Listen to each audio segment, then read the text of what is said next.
오늘 말씀은 웃음과 눈물이 있는 교회, 원해의 교회 고상훈 목사님의 설교 말씀입니다.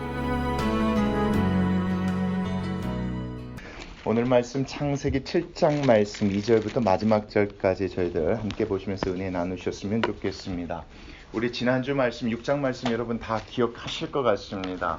6장 말씀에서 정말 놀라웠던 것은 노아가 보여준 그 믿음이죠.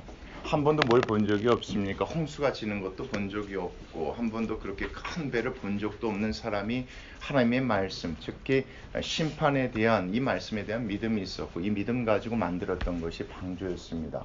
하나님께서 그렇게 큰 방주를 만들기 원하셨던 것이 만약에 노아의 8명의 가족 때문이라면 우리에게 큰 은혜가 되지 않겠지만 그 방주를 크게 만드셨던 것이 무엇 때문에 그렇습니까? 더 많은 이들을 그곳에 태우셔서 하나님께서 구원하시려는 하나님의 계획이 있었기 때문에 그것을 보면서 저희들이 은혜가 되어졌습니다.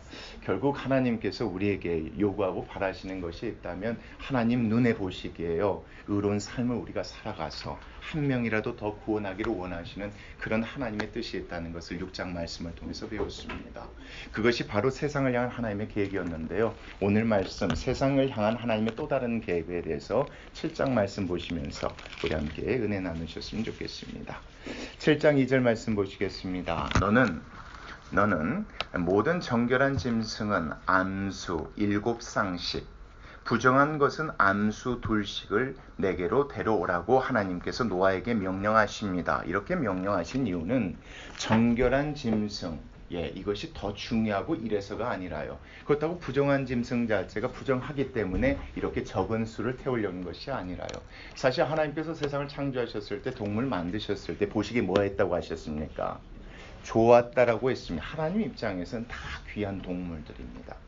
그러나 하나님께서 이렇게 특별하게 구분하신 이유는요. 나중에 말씀을 보면 드러나는데 그 이유가 두 가지가 있습니다. 첫째는요. 이렇게 구분함으로써 정결한 짐승은요. 이제 제사에 사용하거나 먹는 식용으로 하나님께서 사용하려고 이렇게 구분하게 됩니다. 그래서 무슨 숫자보다 무슨 숫자가 더 많습니까? 부정한 짐승, 동물의 숫자보다 정결한 짐승의 숫자가 그래서 더 많습니다. 하나님께서 이때부터 분별하셨어요. 구분하셔서 이 동물들을 태우시려는 이런 계획들이 있는데 한번 보겠습니다. 3절이요. 자, 공중의 새도 암수 몇씩이요? 7쌍씩을 데려와. 자, 그 목적이 있습니다. 그 씨를 뭐하게 하려고요? 온 지면에요. 번성하게 하려고요. 그래서 쌍을 태웁니다. 암수 쌍을요. 하나님께서 세상을 만드셨을 때요, 동물들을 만드셨을 때 모든 것을 암수, 그렇죠? 이렇게 만드신 이유는 무엇 때문에 그랬습니까? 생육하고 번성하는 복을 누리게 하시려고 하나님께서 그렇게 하셨습니다. 똑같습니다. 하나님께서 이제 심판할 수밖에 없고 그 심판 가운데 살아남을 수 있는 것들이 없어지는 환경 가운데 하나님께서 특별히 이렇게 명하신 것은 그것들을 통해서 계속해서 뭘 하시려고요? 생육하고 번성하는 복을 새 땅 가운데 이루려고 하나님께서 계획하시면서 명령하시는 내용들이 이겁니다. 결국 하나님의 계획은 또 다른 계획이 여기서 드러납니다. 사람들이 범죄했기 때문에 심판하실 수밖에 없지만 이제는 그 심판 뒤에 새로운 새 땅에서 뭐 하기를 원하시는 겁니까? 창조의 그 계획들을 계속 이루기를 원하시는 것이 이 말씀 안에 드러나는 겁니다. 그래서 계속 보시면 자 3절부터요 2절부터 4절까지 5절까지 보시면 결국 이것은 하나님의 계획에 관한 것들인데 4절 보겠습니다. 지금부터 며칠이면요 7일 후면입니다. 지금부터 7일 후면 내가 40주야를 땅에 비를 내려 내가 지은 모든 생물입니다. 여기서 말한 모든 생물은 사람들과 동물들을 포함합니다. 어디에 타지 아니하는 노아의 방주에 타지 아니한 이 모든 것을 지면에서 쓸어버리리라. 내가 뭐 할 것이다? 심판할 것이다. 이제는 아무것도 남게 되지 않을 것이다. 다만 무엇만 남게 될 것이다. 방주에 타는 것들만 남게 될 것인데 그것을 통해서 내가 새로운 새 땅에서 계속해서 뭘 할 것이다? 생육하고 번성하는 복을 누리게 할 것이다 라고 하나님께서 이런 계획을 가지고 이 말씀을 명하시는데 이것을 노아가 그대로 준행했다는 게 5절에 나옵니다. 한번 보겠습니다. 노아가 여호와께서 자기에게 명하신 대로 다 준행하였고요. 그랬기 때문에 하나님께서 이 복들을 계속해서 새로운 새 땅 가운데 이루실 수 있었다고 성경은 기록하고 있습니다. 노아가 이런 하나님의 뜻을 헤아렸겠죠. 알았겠죠. 그래서 하나님께서 명령하신 대로 이렇게 행했다는 것이 2절부터 5절 말씀인데 중요한 것은 이 가운데 뭐가 드러난다고요? 하나님의 계획이죠. 하나님의 계획은 한 번도 뭐 한 적이 없습니까? 바뀌신 적이 없습니다, 여러분. 이게 중요합니다. 창조 때부터 언제까지요? 지금까지입니다. 끝까지 한번 말씀 보십시오. 하나님께서 우리를 향한 이 계획은 바뀌신 적이 없어요. 모든 것들에게 생육하고 번성하는 복을 누리기를 원하셨었어요. 그래서 이런 상황 가운데 어쩔 수 없이 심판 내리실 수밖에 없었지만 그 가운데서도 그 복을 주시려고 누리게 하시려고 하나님께서 노아에게 이렇게 명령하셨고 그가 이렇게 준행하였다고 성경이 기록하고 있습니다. 그 가운데 선택받은 사람들과 동물에 관한 얘기가 나오는데 그것을 6절부터 한번 보시도록 하겠습니다. 홍수가 땅에 있을 때에 노아가 몇 세 때랍니까? 600세죠.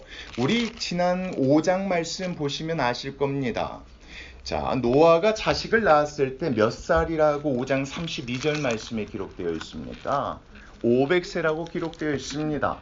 그래서 우리는 흔히 이렇게 단순히 생각할 때가 있죠. 500세 때 하나님께서 그렇게 심판에 대해서 말씀하셨기 때문에 100년 동안 방주를 지었고 600세 때 홍수가 내렸으니까 이 기간 동안 하나님께서 그 노아가 이렇게 방주를 지었구나 이런 생각을 할 수 있는데 그건 잘 모르겠습니다.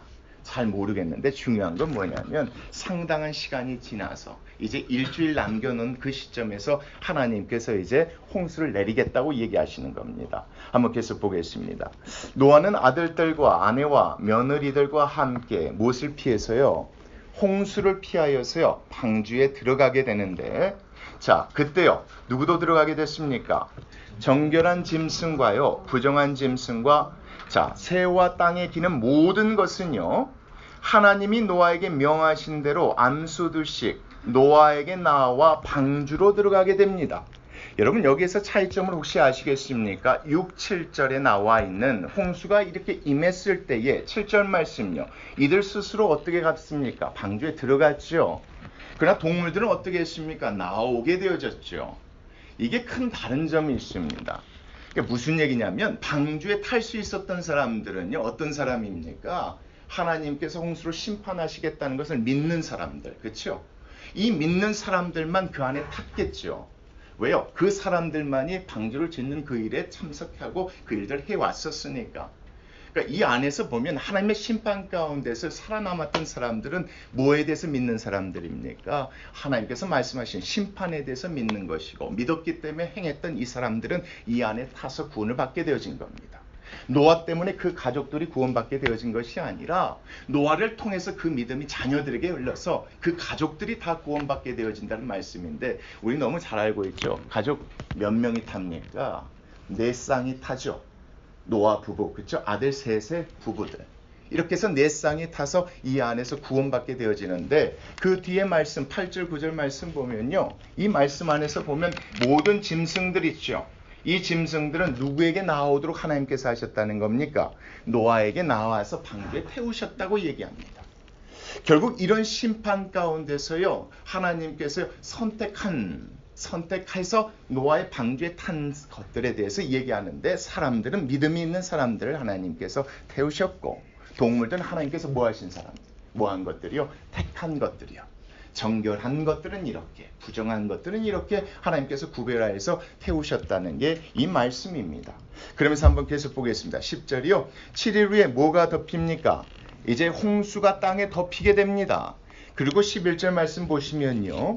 노아가 600세 되던 해 둘째 달 곧 그 달 열일의 날이라.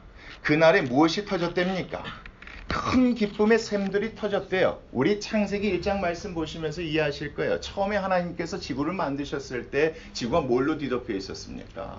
물로 다 뒤덮여 있었습니다. 이 물을 한쪽으로 몰아놔서 묻히 드러나게 하시니까 바다가 되었고 땅이 되었다는 말씀 우리가 배웠어요. 근데 이 물 자체가 어디에 들어갔던 겁니까? 이 땅 밑으로 들어가겠죠. 그래서 이 기쁨의 샘들이 터졌다는 것은 여기에 있었던 이 물들이 순식간에 다 터져 나왔다고 생각하시면 됩니다. 그리고요, 그것만 않는 게 아니라 하늘에 무엇이 또 열렸답니까? 창문들이 열렸다고 이렇게 표현하는 건 뭐냐면 그냥 비가 아니라 확 뭔가 쏟아지는 것처럼 며칠 동안이요 40주야를 비가 땅에 쏟아졌더라. 상식적으로 생각해 볼게요. 이 정도로 비가 내리려면 얼마나 많은 구름이 있어야 되겠습니까? 구름 갖고 이해가 되지 않는 내용이죠. 근데 1장 말씀 보면 하나님께서 궁창 위에 뭘 두셨습니까? 그렇죠. 물을 두셨었죠. 이 물이 한꺼번에 내려지면서 어떻게 됐다고요? 예, 창세기 1장에 나와 있던 처음의 상태로 다시 돌아가게 된 겁니다. 다시 하나님께서 새 창조를 하시겠다고 하는 거예요. 처음에 물로 뒤덮여 있던 그 지구의 모습으로 지금 하나님께서 다시 되돌리시는 거예요. 이 안에 하나님의 계획이 있죠. 아까 얘기했듯이 이제 다시 한번 시작해 보려고 하시는 겁니다. 누구를 통해서요? 노아와 노아의 가족들을 통해서. 그리고 택한 그 동물들을 통해서 생육하고 번성하는 그 복들을 새로운 새 땅에서 누리기를 원하셨던 것이 하나님의 계획이었다는 걸 이 말씀을 통해서 알 수가 있는 거예요. 이제 다시 한번 하나님께서 그런 일들을 시작하게 하시는데, 자 13절 같이 읽겠습니다. 시작. 곧 그날에 노아와 그의 아들 셈, 함, 야벳과 노아의 아내와 세 며느리가 다 방주에 들어갑니다. 그들과 모든 들짐승이 그 종류대로, 모든 가축이 그 종류대로, 땅에 기는 모든 것이 그 종류대로, 모든 새가 그 종류대로 하나님께서 택한요, 정결한 짐승과 부정한 짐승, 이 모든 것들이요, 어디에요? 무릇 생명의 기운이 있는 육체가 둘씩 노아에게 나와 방주로 들어갑니다. 항상 강조하는 게 둘씩, 암수, 이렇게 강조해요. 자, 그러면서 16절 보겠습니다. 들어간 것들은 모든 것의 무엇이라? 암수여야지만 하죠. 그래야지 생육하고 번성할 수 있으니까 말이죠. 하나님이 그에게 명하신 대로 들어가매 여호와께서 그를 들여보내고 누가 문을 닫으셨대요? 하나님께서 문을 닫으셨어요. 이제는 아무도 들어갈 수 없게 되어진 것이죠. 누가 열지 아니하면요, 하나님께서 열지 아니하시면 결국 이 말씀 보면요, 가인의 후손에게 영향받아서 셋의 후손들이 타락하게 되어졌고, 하나님께서 일정 기간 시간을 줬지만 그들이 회개하지 않자 하나님께서는 홍수의 심판을 내리실 수밖에 없으셨어요. 그런데 그 가운데서도 한 사람이라도 구원해서 계속해서 하나님께서 두신 계획을 이루려고 하셨죠. 그래서 하나님께서 노아를 통해서 큰 방주를 짓게 하셨는데, 안타깝게도 그렇죠? 노아의 가족 8명과 일부 이것들만 타게 되어졌어요. 그러면서 그들을 통해서 계속 하나님께서 뭐 하기를 원하신다고요? 창조 때 그 복을 누리게 하시려고 하나님께서 지금 애쓰고 계시는 부분들이 이 말씀 안에서 드러납니다. 그러면서 한번 계속 보겠습니다. 17절이요. 홍수가 땅에 40일 동안 계속됩니다. 자, 물이 많아져서 방주가 땅에서 떠오르게 됩니다. 자, 물이 더 많아져서요. 왜요? 비가 계속 내리면서 물이 많아졌다는 걸 알 수 있죠. 물이 더 많아져 땅에 넘침에 방주가 물 위에 떠다녔으며, 물이 땅에 더욱 넘침에 천하의 높은 산이 다 잠겼다고 얘기하는데, 이거 믿지 않으신 분들도 많이 계세요. 지금도요. 그렇죠? 이게 뭐 전체적인 홍수가 아니라 지역적인 홍수였다. 그 지역에 있는 여러 가지 고대 근동의 자료들을 보면 지역적인 홍수에 대해서 얼마나 많이 기록되어져 있느냐. 우리가 너무 많이 알고 길갈메시란 이런 단어, 이런 큐니폼에 이런 것들이 기록되어 있지만, 이 말씀에서 얘기하는 건 뭡니까? 천하가 다 무엇으로요? 물로 다 잠겨지게 되고 거기에서 하나님께서 다 죽게 하나님께서 심판하셨다. 이런 내용들이요 21절부터 계속 나옵니다. 한번 보겠습니다. 땅에 움직이는 생물들이 다 어떻게 됩니까? 하나님이 말씀하신 대로 죽었어요. 곧 새와 가축과 들짐승과 땅에 기는 모든 것과 모든 사람들이 다 죽었어요. 어디에 타지 아니하는요? 방주에 타지 아니하는. 육지에 있어 그 코에 생명의 기운이 숨어있는 것도 다 죽었어요. 지면의 모든 생물을 다 쓸어버리셨어요. 곧 사람과 가축과 기는 것과 공중의 새까지 하나님 다 그렇게 하셨죠. 이런 땅에서 쓸어버림을 당하였으되 오직 누구만요? 노아와 그와 함께 방주에 있던 그 가족들만. 무엇을 믿는 사람들이요? 하나님을 믿었던 사람들, 믿었고 방주를 지었던 이 사람들만 구원받게 되어졌죠. 그리고 24절 말씀 보겠습니다. 물이 며칠 동안요 150일을 땅에 넘쳐서요, 이제는요 이 세상에서 살아남은 것이라고는, 생명체라고는 노아의 방주에 들어있는 사람뿐이었다고 이 말씀을 기록하고 있어요. 누구한테요? 누가요? 모세가 이스라엘 백성들에게요. 여러분, 이 말씀 통해서 간단하죠? 이 7장 말씀에서 얘기하는 건 간단해요. 하나님을 믿었더니 하나님께서 구원하셨다 이거예요. 그들을 통해서 하나님의 계획을 이루시겠다 이거죠. 새로운 새 땅에서 또 같은 복을 주면서 그들을 통해서 하나님의 계획을 이루시겠다는 게 7장 말씀이에요. 이 얘기를요 모세가 이스라엘 백성에게 그대로 전해주고 있는 거예요. 예, 이스라엘 백성이 뭘 경험했습니까? 어디를 나오는요? 그렇죠? 홍해 가운데 그것을 건너 놓는 것들을 경험했죠. 그 가운데 누가 구원해 주셨습니까? 하나님께서 구원해 주셨음을 누구보다 그들이 경험했어요. 하나님께서 그들을 구원하신 목적이 어디로 인도하시기 위함이었습니까? 새로운 새 땅이죠. 가나안 땅으로 인도하시고자 하셨어요. 가나안 땅에서 하나님께서 뭘 주고자 하셨습니까? 그렇죠. 복이죠. 적과 꿀이 흐르는 땅이에요. 그곳에 생육하고 번성하도록 하나님께서 약속하셨거든요. 누구에게요? 아브라함에게 400년 전에 약속하셨어요. 약속하신 그 약속들을 지켜가고 있는 상황 가운데 이스라엘 백성이 보는 말씀이 이 말씀이란 말이에요. 아, 그렇구나. 하나님께서 우리를 그래서 구원해 주셨구나. 우리가 하나님을 믿으니까 그 물속 가운데 건너가게 하셨구나. 그리고 그 하나님 우리를 어디로 인도하시구나. 가나안 땅으로 인도하셔서 그 땅에서 하나님께서 우리에게 뭘 주기를 원하시는구나. 복 주기를 원하시는구나 하는 이 하나님의 뜻이 우리에게도 동일하게 적용되어진 줄 믿습니다. 그래야만 해요. 왜요? 여러분 그거 아세요? 구약과 신약이 내용이 다른 것 같지만 하나님은 항상 똑같으세요. 상황과 환경 가운데서 하나님이 역사하시는 방법이 다를 뿐이죠. 하나님께서 우리에게 두신 계획들은 다 똑같아요. 뭐예요? 복이었어요. 창세기 1장 기억하시죠? 복, 복, 복. 이 복을 잊지 않도록 정하신 날이 안식일이었잖아요. 이 복을 어떻게 해서든 주고자 하세요. 그것 때문에 우리를 창조하셨으니까. 그래서 하나님께서 이 말씀을 통해 이스라엘 백성이 또 그거 요구하신 거예요. 누구만 믿으라 이거예요. 나만 믿으라 이거잖아요. 하나님 눈에 의인된 노아처럼 나만 믿으라 이거죠. 그럼 그 하나님께서 어디로 인도하실 것이니까? 가나안 땅으로 인도해서 너희들에게 필요한 모든 것을 허락하실 것이니까. 실제적으로 하나님 그렇게 하십니까? 그렇게 하시죠. 민수기 신명기 말씀 보십시오. 뭐밖에 없습니까? 복과 저주밖에 없어요. 하나님 그거 주시겠다는 거예요.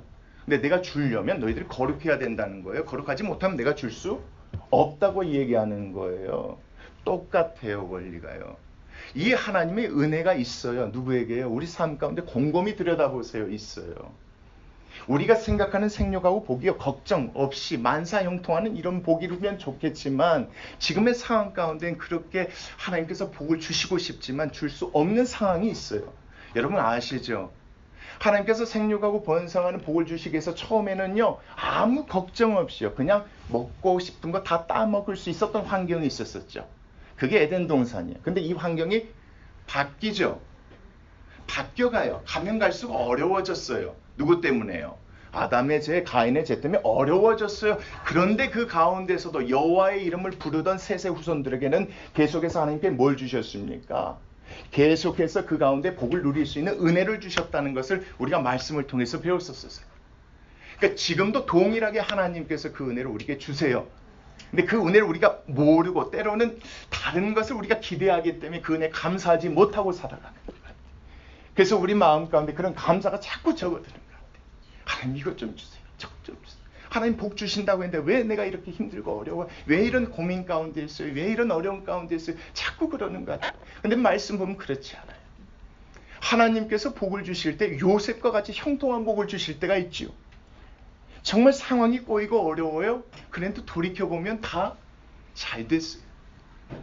그때는 꼭 죽을 것 같고 억울하고 힘들고 마음 속상하지만 시간이 지나면 하나님께서 회복시켜 주시는 복들이죠.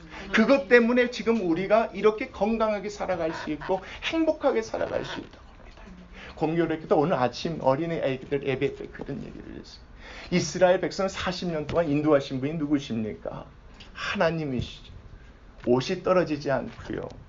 팔이 헤어지지 않고요. 상하지 않도록 보호하신 분이 누구신 겁니까? 하나님이시란 말이에요. 그들의 삶을 형통하다고 이야기할 수 있습니까? 복받았다고 이야기할 수 있습니까? 네, 그럴 수 있습니다. 우리의 삶도 하나님께서 그런 복을 주고 계신다고 저는 믿어요.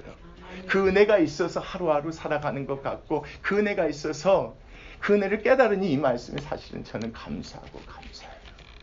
참 이게 참 어리석고 부족한 얘기지만 그건 그때는 잘 모르는데 시간이 지나면 이걸 깨닫게 되어지는 것 같아요. 그런 은혜가 우리 삶 가운데 계속 있기를 간절히 기도하고 소망합니다. 기도하시겠습니다. 노아 가족에게 두셨던 하나님의 계획이 있으시고 이스라엘 백성에게 두셨던 하나님의 계획은 결국 새로운 새 땅에서 생육하고 번성하는 그 복을 누리라고 하나님께서 누리게 하시려고 하셨던 것이 하나님의 계획임을 다시 한번 말씀을 통해서 깨달았습니다. 그 계획이 또한 우리의 삶을 향한 하나님의 계획임을 우리가 잊지 아니하도록 도와주시옵소서. 하나님, 우리는 그것을 잘 깨닫지 못하고 모르고 지날 때가 참 많은 것 같습니다. 그런데 돌아보면 하나님께서 먹을 것 주시고 하나님께서 보호하시고 하나님께서 우리 자녀들 지켜주셨기 때문에 하나님 이 자리까지 오게 된 줄 믿고 확신합니다. 하나님 아버지, 그 은혜 잊지 않고 그 은혜 깨닫고 살아가는 복 허락하여 주시옵소서. 그리고 하나님 아버지, 그 하나님만 믿고 의지하고 절대 다른 것 믿고 의지하지 아니하는 그런 저희들 삶, 복된 삶이 되어지기를 간절히 기도하고 소망하며 살아계신 예수 그리스도 이름으로 기도하였사옵나이다. 아멘.